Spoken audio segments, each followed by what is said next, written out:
OpenAI has a loss in court, but that might actually be your gain. This is actually something that's really interesting to me because I feel like this directly applies to something I was doing recently. I'll tell you all about it.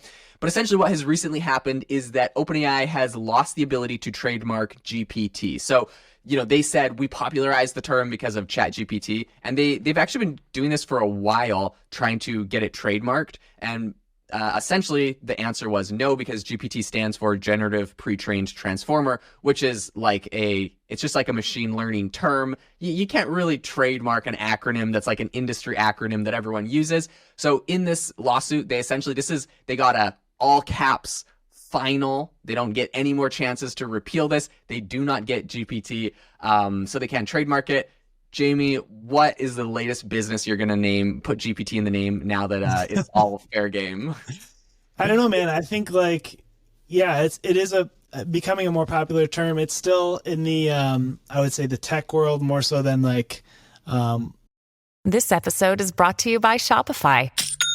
Forget the frustration of picking commerce platforms when you switch your business to Shopify, the global commerce platform that supercharges your selling wherever you sell. With Shopify, you'll harness the same intuitive features, trusted apps, and powerful analytics used by the world's leading brands. Sign up today for your $1 per month trial period at shopify.com/tech, all lowercase. That's shopify.com/tech.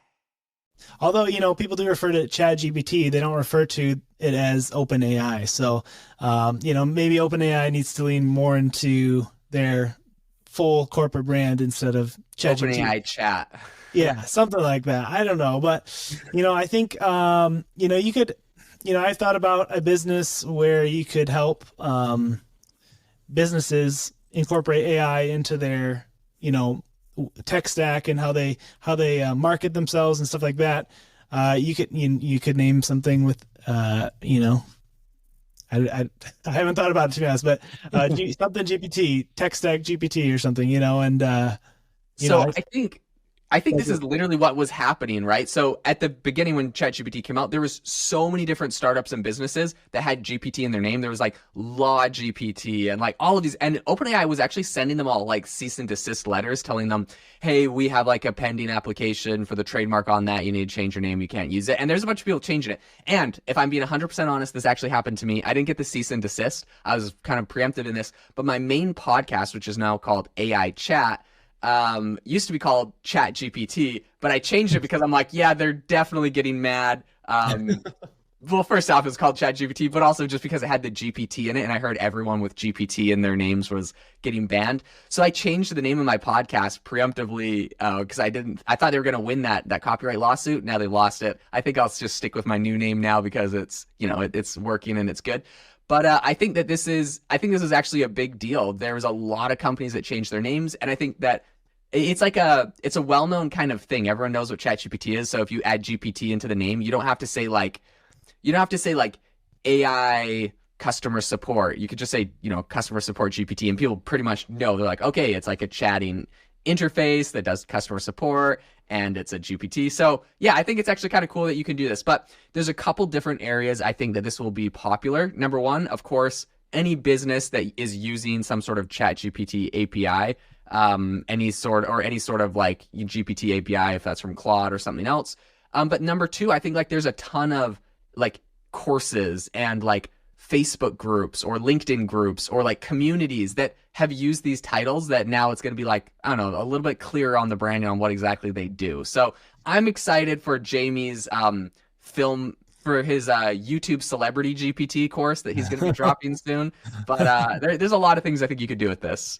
Yeah, I mean, my thought just went to, as you were talking about that, even like domain names. I know .ai is a domain name. Is .gpt a domain that you can get yet? I don't think it's an extension. It might happen soon though. Okay, yeah, especially now that that's settled. But that could be a cool way to have a website with .gpt. So I think that this is actually another thing that's a big deal. Is when you have a trademark, you can actually you can ban people from getting certain domain names. So I recently went and bought like 20 AI related domain names for like a big blog project I was doing. I made like 20 blogs with a tool from AI AI Box. So we spun up like 80,000 different blog posts, and we created this like, monstrosity, which generates a bunch of traffic for us. So it's kind of cool. And we're testing out the tool and its capabilities and its weaknesses. We learned a lot. In any case, I registered like 20 domain names. And in the process of registering those domain names, there was like, I kid you not, a handful of times where I would put in I was trying to come up with like the most generic thing. Like I wanted it to be like AI video, AI audio. Like I was trying to like just get it like as simple and basic as possible, so it seemed as authoritative as possible. Anyways, there's a bunch of times when domain names I put in there, it was like, sorry, you can't register this domain name because there's a trademarked phrase in it. And I was like, oh my gosh. So if OpenAI did win and got this GPT trademark, they could essentially, like, beyond just all the cease and desist, like they could force people to terminate or hand over or cancel any domains. I mean, theoretically, I don't know how hard they would go and lean into this, but that had GPT in them. So that's crazy. One that I think might surprise you is Elon Musk. I could not register any domain names with the words Elon Musk in them. I don't know how he swung that deal, but that was kind of crazy to me. That's funny that you tried that, to be honest.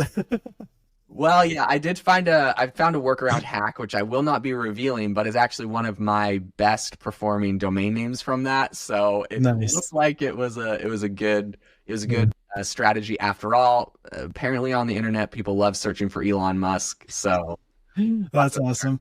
I mean, yeah, like the whole domain selling business is a crazy business in and of itself. And what I noticed, because I was trying to pick up some AI domain names for myself, they're very expensive. I mean, people are trying to sell some for like $250K, just the domain name. It's crazy. Okay. This is actually a crazy story that I think people should look into. Well, okay, first off, you bring up an amazing point, which is you could actually go and register like a bunch of domains with GPT in them now. You're not worried about them getting seized. And that could be a business to actually sell them to people, even if it's not their main business, but as a forwarding domain. So if you could get something cool like, I don't know, sound effects GPT or Sora GPT. OpenAI might sue you for the Sora part, but whatever.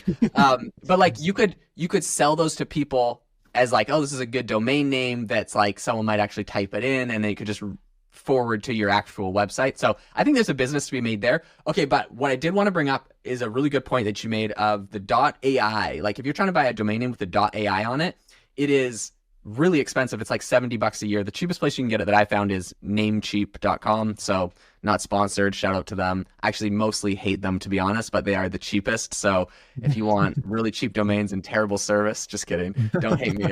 But I've had some issues there. Whatever. GoDaddy is expensive, but like their service is good. So, whatever. You take that with a grain of salt. Anyways, really expensive for the .ai, right? Like $70 a year, and you have to register for 2 years. So you're paying them like $150. Whereas if you're going with, like a .com, you can get that for like $12 or $9 a year if you're going on like Namecheap. So anyways, it's definitely like more expensive.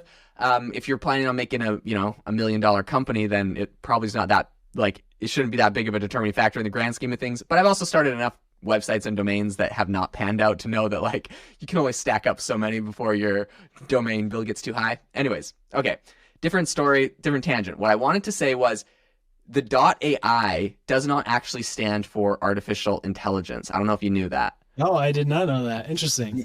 It actually stands for, I believe it's Aguilera, which is a Caribbean island country. Oh. And that country, because of AI and everyone registering these .ai domains, is making an absolute killing because your country owns your country's extension domain thing. Yeah. And I think they said something like, I'm trying to remember the exact numbers. You can go look this up. It was in the Financial Times. Somewhere between 40 and 60% of the country's GDP was coming from .ai domain names. And they were literally using that to fund their entire country. Like you gotta like admit, that's pretty awesome, right? That's super cool. Wow. I had no idea. That's amazing. So anyways, I think there's so many opportunities with this new GPT thing getting overturned. I want to read one last thing that I thought was funny from the court case. It said, registration is refused because the applied for mark merely describes a feature, function, or characteristic of applicants' goods and services. OpenAI was trying to argue that they popularized it, so they should get it. but they actually found that like Amazon had used the term in a bunch of different things. And Google researchers really are the ones that created the transformer model back in 2017. So it's kind of like dubious for them to completely try to claim that. But in any case, I think there's going to be a ton more tools like Talk GPT and Text GPT and all those kind of businesses that are going to come up now. So it's going to be interesting to see where that goes. There's no legal protection for them from GPT. If you enjoyed the podcast today, if you learned anything, we would really appreciate it if you could leave us a review. We hope you got some good business ideas. We hope that this got the wheels spinning in your heads. And we always appreciate the good feedback. If you could leave us a review, that helps more people find it. That helps us stay motivated to continue cranking out this content for you. But we hope that you all have an amazing rest of your day, and we'll see you next time.